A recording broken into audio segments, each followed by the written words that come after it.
Hey, what's up? I'm Vince Casas, songwriter and lead guitarist for Theory of Flight. Today we're in the studio and I'm going to be laying down some guitar tracks for our new single, Can't You See? So I'm just going to give you an inside look on how we're doing all the guitar tracking and the miking and everything. Alright, here we go.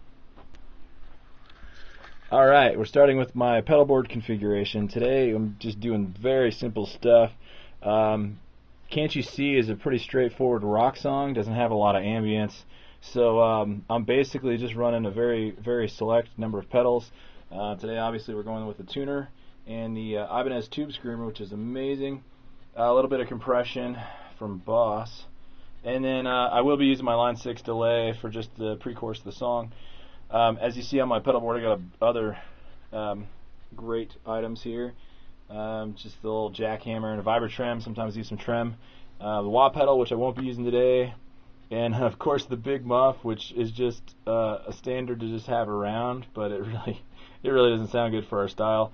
And I should be rocking the Les Paul, Gibson Les Paul. It's a pretty sweet looking guitar. And of course I got the telly out, but I will not be doing anything with that today.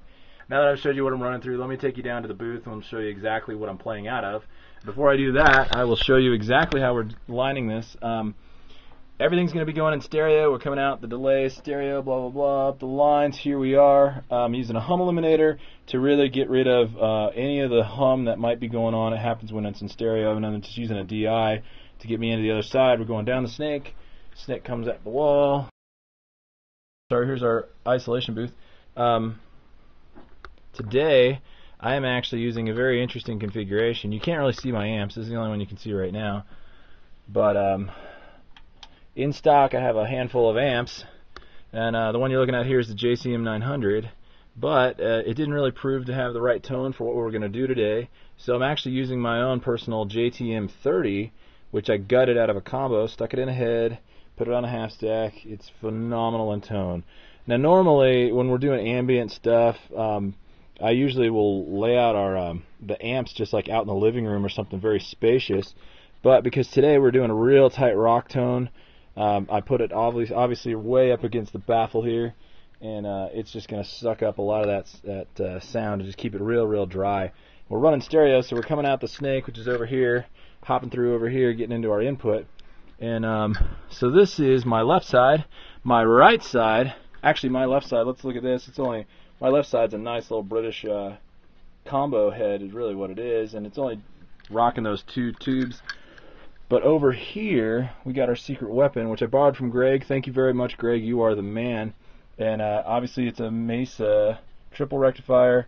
We'll jump onto the other side. You can kind of see a little bit of what's going on the other side here. Just a little bit of spacious miking on this one. Obviously, it's baffled up against the wall. It's real tight.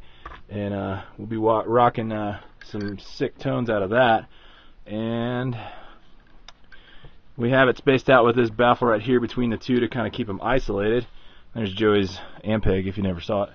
Anyway, that's it. Now I'm going to get to rocking on some of this, and the last thing I have to do before I can really get going is I got to actually seal the booth up. I had to take apart some of those panels just to